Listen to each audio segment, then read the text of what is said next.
How many of you believe in this statement? All men are created equal. Well, most of you, that's good, I guess. For those of you that do believe in that, my job is going to be very easy today.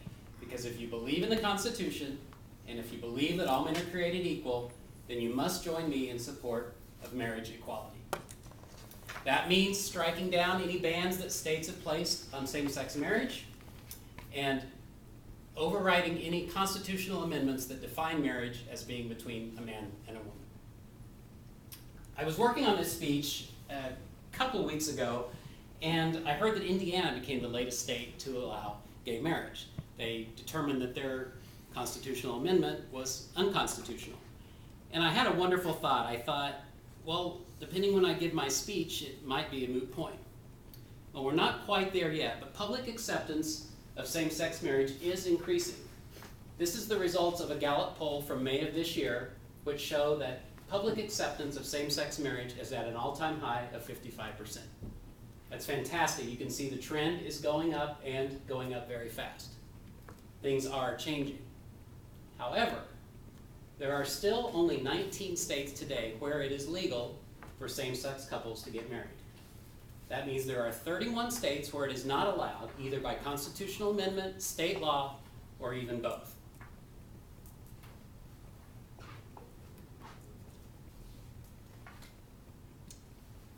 I've been aware of this debate for quite some time, and to be honest, I've kind of wondered, what is the big deal?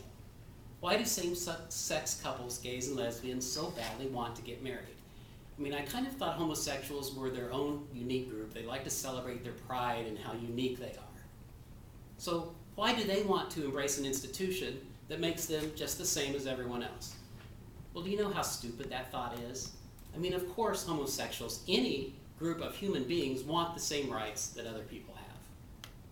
There is a long list of rights, which I passed out, that married couples get when they get married. These rights are denied to same-sex couples. I'm not going to read them all, but I do want to point out a few of them.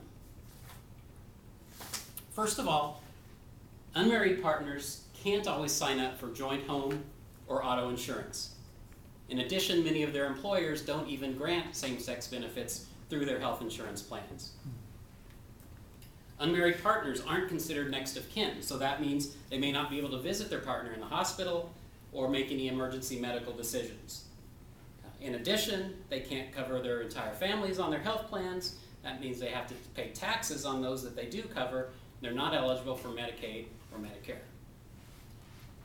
If a couple is not married and one of the partner dies, the other person isn't automatically entitled to bereavement leave from work, to file wrongful death claims, or even to draw Social Security from the deceased partner. They may not even automatically inherit a home, assets, or any shared personal items in the absence of having a will.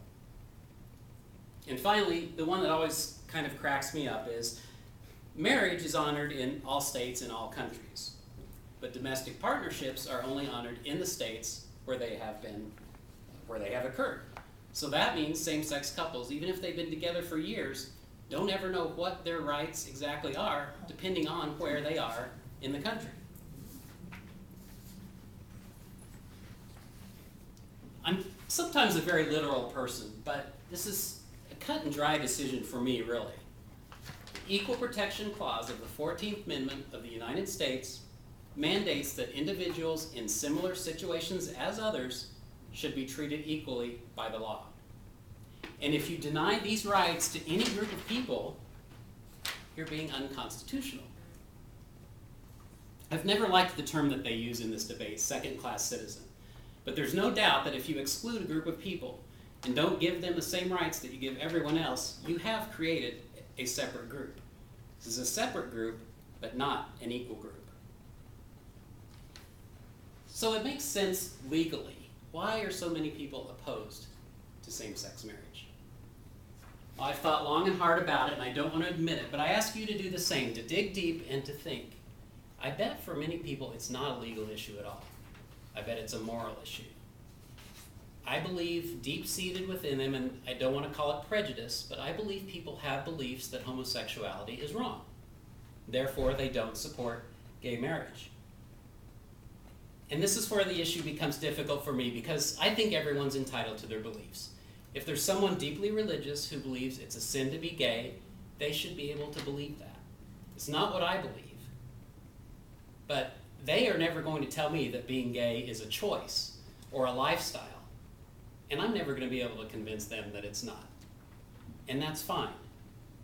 I don't want to get into the religious debate. Let's maintain the separation of church and state here. But I point that out to show you what a personal decision it is. And sometimes when we're on the road to what's right and what's fair for everybody, we have to take some of these personal detours.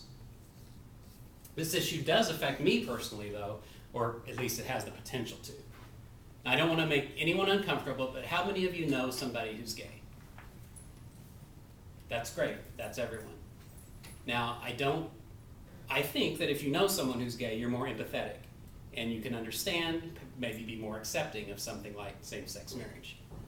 Now, I don't know if any of you included me in that, but if you didn't, that just shows how irrelevant that really is in your relationships with people. I mean, you know what you know of me, your opinion of me, your thoughts about me, just from what we've done in Toastmasters together. It has nothing to do with the fact that I've been with a man for 15 years instead of married to a woman.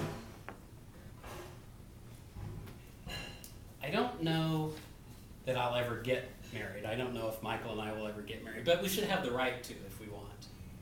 We've been together as long as, we've been through as much stuff as any married couple I know. I don't know if you remember a couple years ago, I was with Michael in Pittsburgh when he had brain surgery. Everything went fine, thank God. But what if he had died? Would I have come home and been homeless because his house was taken away? What about his possessions, the wealth that we had shared? And I don't care so much about that. It's more about what if I couldn't see him or make any decisions about what he wanted after his death? Would you want to deny me any of the rights when you might go through the same thing with your married spouse? I don't think it's up to anyone to deny those rights to anybody. The bottom line is that a state that bans same-sex marriage or has a constitutional amendment should not be in the business of telling one group that they can't have something that somebody else does. People have the basic fundamental right to pursue happiness. And if a consenting couple, gay or straight, makes the decision to make a commitment and to be together, then the right to do that should not be determined by their sexual orientation. It's just that simple. I do believe everyone is equal. No group is separate. Please join me in support of same-sex marriage.